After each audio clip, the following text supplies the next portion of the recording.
Struktur dan fungsi sel pada sistem regulasi manusia. Sistem regulasi pada manusia itu ada sistem saraf. Sistem saraf adalah salah satu bagian dari sistem koordinasi yang mengatur aktivitas tubuh melalui rangsangan listrik secara cepat. Komponennya terdiri dari sel saraf atau neuron, sistem saraf pusat, dan sistem saraf tepi. Komponen yang pertama itu struktur neuron. Sel saraf atau neuron adalah satuan kerja utama sistem saraf untuk mengantarkan impuls listrik akibat adanya rangsang atau impuls. Sel saraf ini terdiri dari 3 bagian. Yang pertama itu badan sel, ialah bagian yang terbesar.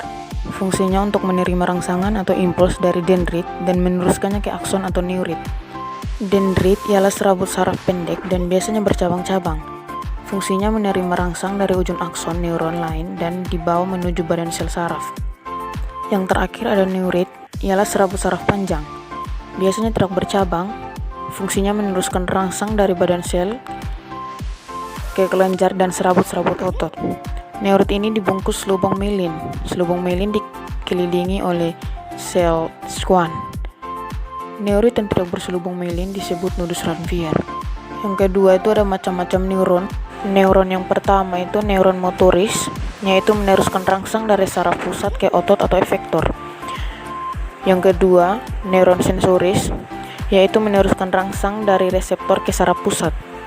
Yang ketiga, yaitu interneuron atau neuron intermediat, yaitu menerima rangsang dari neuron sensoris atau neuron intermediat lainnya.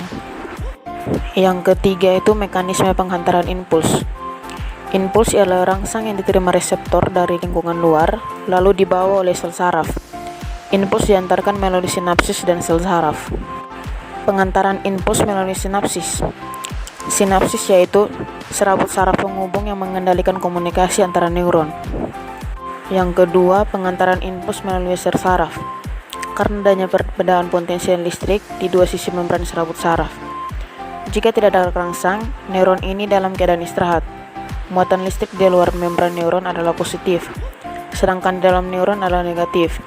Ini disebut dengan keadaan polarisasi. Yang keempat itu gerak biasa dan gerak refleks. Yang pertama gerak refleks. Perjalanan impuls pada gerak refleks itu dari impuls, kemudian ke reseptor, kemudian ke neuron sensoris, kemudian ke sumsum tulang belakang, kemudian ke neuron motoris, yang terakhir itu efektor atau otot. Yang kedua itu gerak biasa. Perjalanan impuls pada gerak biasa itu yang pertama dari impuls ke reseptor, ke neuron sensoris, ke pusat saraf atau otak, ke neuron motoris, efektor atau otot, kemudian yang terakhir itu tanggapan atau gerak sadar. Yang kelima itu susunan sistem saraf. Sistem saraf terdiri dari sistem saraf pusat dan sistem saraf tepi. Yang pertama itu sistem saraf pusat. Sistem saraf pusat itu terdiri dari otak dan sumsum tulang belakang. Bagian luar keduanya diselubungi oleh selaput meninges. Dari dalam ke luar, ada 3 lapisan meninges. Yang pertama piameter, kemudian arachnoid, dan durameter. Kemudian otak dibagi menjadi 3 bagian, yaitu otak besar atau cerebrum.